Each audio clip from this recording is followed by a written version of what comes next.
محمد صلاح منذ انتقاله من روما الى ليفربول والدوري الانجليزي شكله اختلف تماما، ده مش بس الدوري الانجليزي، ده كمان الكره العالميه بشكل كبير. بحس ان محمد صلاح اصبح العدو اللدود لاغلب الفرق الكبرى في الدوري الانجليزي، سواء مانشستر يونايتد او مانشستر سيتي او توتنهام او ارسنال او اي فريق كبير في الدوري الانجليزي كان لازم يذوق طعم الخساره من رجل محمد صلاح. فمحمد صلاح كل سنه كان بيكسر ارقام قياسيه سواء من الاهداف او الاسيستات، وكل موسم بيكسر رقم قياسي جديد. ده كمان بيدمر كل التوقعات اللي ضده، اللي دايما كان بتقول ان محمد صلاح فتره وهتختفي، لكن محمد صلاح دايما كان بيثبت العكس. والموسم اللي فات كان عامل واحده من افضل اداءاته في ليفربول، وكلنا عارفين ان محمد صلاح لو فاز بدوري الابطال فاذا محمد صلاح يفوز بالبلندور، لكن باريس سان جيرمان كان حجر عاثر امام ليفربول وحلم محمد صلاح. ولكن الموسم ده محمد صلاح ابتدى كويس جدا وسجل اهداف في بدايه افتتاحيه الدوري الانجليزي، ولكن بدا سقوط غريب لمحمد صلاح في مستواه، واصبح مش هو اللاعب الحاسم ومش نفس الاهداف اللي بيجيبها ولا حتى صناعه الاسيستات. فايه هو السبب هبوط مستوى محمد صلاح بالشكل ده مع ليفربول؟ وهل دي النهايه مع ليفربول؟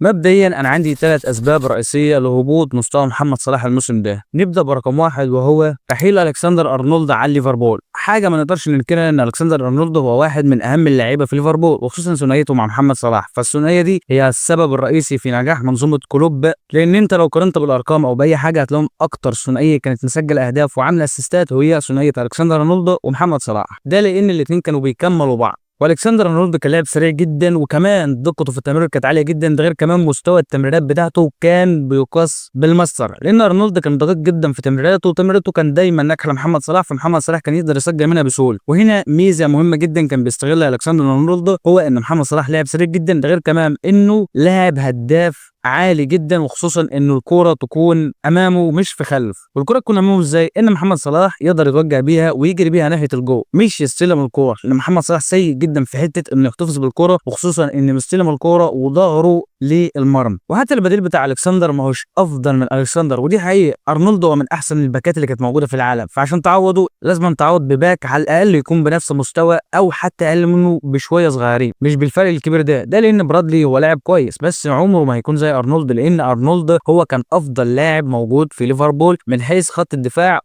حته الهجوم هو افضل طبعا لاعب في حته الهجوم من ناحيه الباكات. وفران بونجا ما هوش نفس مستوى ارنولد، او خلينا نقول انه ما هوش نفس لعب ارنولد. وطبعا اهميه ثنائيه محمد صلاح وارنولد هو ان الثنائيه كانت متفاهمه جدا، غير انهم قعدوا سنين مع بعض ففي تاقلم عالي جدا، على عكس لاعب لسه جاي جديد هيتاقلم على لعب محمد صلاح وطرد. والحل الوحيد هو ان ارن سلوت تبدا يفكر ازاي يخلي اهم نجم في الفريق يلعب عليه، الا واللي هنشوف ان رحيل محمد صلاح هيكون قريب جدا من ليفربول تاني، لان يورجن كلوب كان بيلعب على محمد صلاح بس، برغم انه كان عنده نجوم كتير لكن كان اهم لاعب عنده هو محمد صلاح. وانك لو قارنت بالارقام بالنسبه لاي لاعب موجود في ليفربول هتلاقي محمد صلاح كان اعلى لاعب بيجيب اهداف كل موسم مقارنه باللعيبه كلها اللي بتلعب معاه سواء في خط الهجوم او في الفريق كله حتى. واللاعب الوحيد اللي ممكن يلعب مع ثنائيه صلاح او يعمل ثنائيه زي ارنولد وصلاح هو سوبوسلاي، ولكن برضه سوبوسلاي مش شايفه انه ينفع قوي جدا في حته الباك، يحس ان هو في حته خط الوسط كويس جدا، لكن هو اقرب لاعب يقدر ان هو يساعد محمد صلاح في انه يرجع لمستواه. رحيل الكسندر ارنولد هو كارثه حقيقيه لليفربول وجت في وقت مش مناسب، ده لان ما كانش ليه بديل. حتى في الفترات اللي كان بيلعب فيها مع يورجن كلوب الكسندر ارنولد ما كانش ليه بديل سواء هو او حتى محمد صلاح، فعشان كده رحيل ارنولد كان كارثه كبيره لحد دلوقتي وممكن تعمل ازمه للفريق طوال الموسم. وبكده نخش على السبب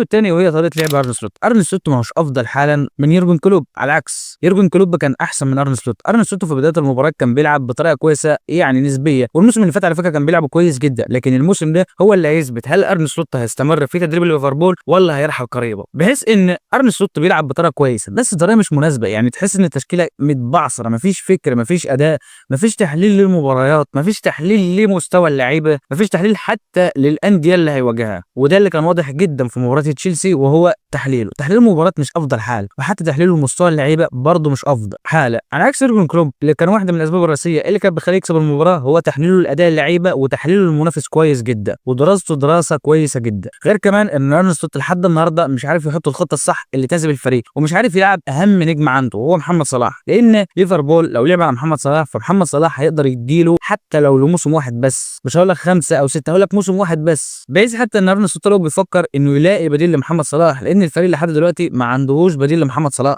وحتى لو كان عنده بديل فعمره ما هيكون في مستوى محمد صلاح او عطاء محمد صلاح حتى. فهنا ارن سلوت عنده خطه من الخطتين، هو انه يجيب لاعب زي الكسندر ارنولد نفس مواصفاته ونفس امكانياته، ولكن يهتم بحته الدفاع، لان كنا عارفين كويس جدا ان ليفربول واحده من الاسباب الرئيسيه في خسارته وهو مستوى الكسندر ارنولد الدفاع السيء جدا. فممكن يتفوق على يورجن كلوب في الحته دي لو لقي يكون كويس جدا دفاعيا وكويس جدا هجوميا زي مثلا لاعب زي نونو مينديش بتاع باريس سان جيرمان، او انه يبدا يلعب على محمد صلاح. ريال مدريد وبرشلونه في فتره من الفترات كانت بتلعب على لاعب واحد بس وهو ميسي وكريستيانو، وده مش عيب على فكره. انت عادي جدا يكون عندك نجم واحد بس فريق كامل بيقوم عليه. انا مش بقول ان هو يكون هو الوحيد اللي بيكسبهم، لا، يكون سبب رئيسي في الفوز. وده لان محمد صلاح المنظومه بتاعت يورجن كلوب قعدت فترات كبيره جدا بتسند على لاعب واحد بس هو محمد صلاح، وغيابه كان بيبقى كارثه للفريق. ودي مش مشكله، محمد صلاح لاعب مش هيتصاب، بالعكس لسه شايف مباراه منتخب مصر وجيبوتي وانا بكتب الحلقه وشفت ان محمد صلاح، لا، محمد صلاح يقدر يديك سنه واثنين وثلاثه عادي جدا، وكمان انهائه مش موجود عندي لعيبه كتير في ليفربول، فاللاعب يقدر ان هو يساعد ليفربول لو الفريق قدر ان هو يساعد.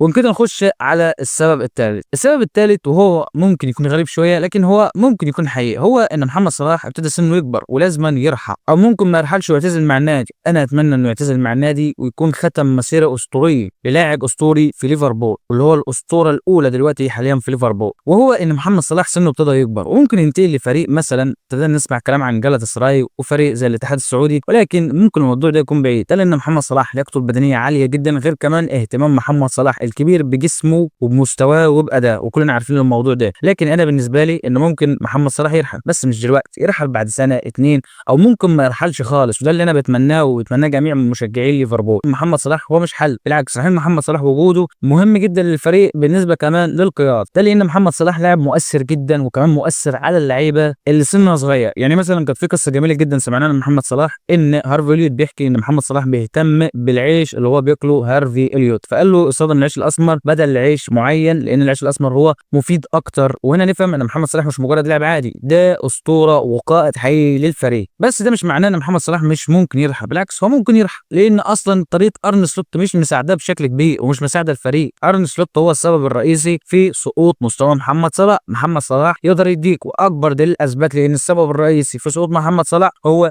مباراه مصر وجيبوتي النهارده. اللاعب عنده انهاء خرافي، فحرام جدا ان انت تضيع اللاعب عنده الانهاء ده بسبب خطط انت اصلا ما انتش عارف تديرها او مباراه مش عارف تديرها. وفي نهايه الحلقه اتمنى اكون قلت الاسباب الرئيسيه، ودي الاسباب الرئيسيه من وجهه نظري ومن وجهه نظر حاجات تانية كتير ممكن تكونوا انتوا لاحظتوها. ولو انتوا شايفين وجهه نظر تانية بالنسبه لكم انتوا سبب رئيسي في سقوط محمد صلاح قولوها. وبالنسبه لي انا، هل محمد صلاح هيكمل مع ليفربول ولا لا؟ اكيد طبعا هيكمل، اللاعب لسه عقده جاري مع ليفربول ولسه هيستمر، بس ده يرجع لرغبه محمد صلاح نفسه والفريق ككل.